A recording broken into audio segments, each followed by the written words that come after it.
এক শ্রেণীর মানুষের আবির্ভাব বাংলাদেশে হয়েছে যারা বলছে যে কোরআন শরীফে নাকি পাঁচ ওয়াক্ত নামাজের কথা নাই। জোরে বলেন নাউজুবিল্লাহ। আসলে পাঁচ ওয়াক্ত নামাজের কথা ঠিকই আছে, তাদের চোখ নাই। কি নাই? চোখ নাই। কোরআন শরীফে পাঁচ ওয়াক্ত নামাজের কথা আল্লাহ পাক বলেছেন। যেমন সূরা নূরের 58 নম্বর আয়াত আল্লাহ পাক বলছেন, মিন ক্বাবলি সালাতিল ফাজরি ওয়াহিনা তাদাউনা সিয়াবাকুম মিনাজ জাহিরাতি ওয়া মিন বাদি সালাতিল ইশা। আল্লাহ পাক বলতেছেন, তোমাদের সন্তানরা যদিও নাবালেগ হোক, যেই সন্তানগুলো এখনো সাবালক হয় নাই, এই সন্তানগুলো যদি পিতা মাতার ঘরে ঢুকতে চায় তাহলে 3 সময় অনুমতি নিয়ে ঢুকবে। কয় সময়? 3 সময় অনুমতি নিয়ে ঢুকবে। এক নাম্বার হলো কবলা সলাতিল ফাজরি, ফজর নামাজের পূর্বে যদি কোনো সন্তান তার মা বাবার ঘরে ঢুকতে চায় তাহলে অনুমতি নিয়ে ঢুকতে হবে। ওয়াহিনা তাদাউনা সিয়াবাকুম মিনাজ জাহিরা, মক্কার মানুষগুলো প্রচণ্ড যখন গরম পড়তো, রৌদ্রের মধ্যে কাপড়গুলো তারা খুলে ঘরের মধ্যে একটু আরাম করত।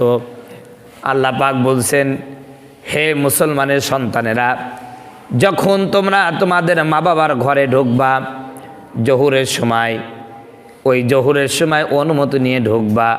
মিন বাদি সলাতিল ইশা, এবং এশার নামাজের পরেও অনুমতি নিয়ে ঢুকবা। বলেন সুবহানাল্লাহ। এখানে কয়েকটা নামাজের কথা আছে ভাই? বলেন।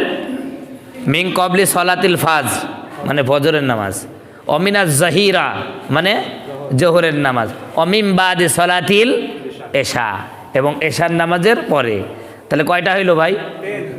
3 ওয়াক্ত নামাজের, ফজর, জোহর আর এশা। এখন আপনারা বলতে পারেন, হুজুর আসরের নামাজ কই? এই যে আল্লাহ পাক বলছেন, ওয়াসাব্বি বিহামদি রাব্বিকা ক্বাবলা তুলুইশ শামসি ওয়া ক্বাবলা গুরুবিহা,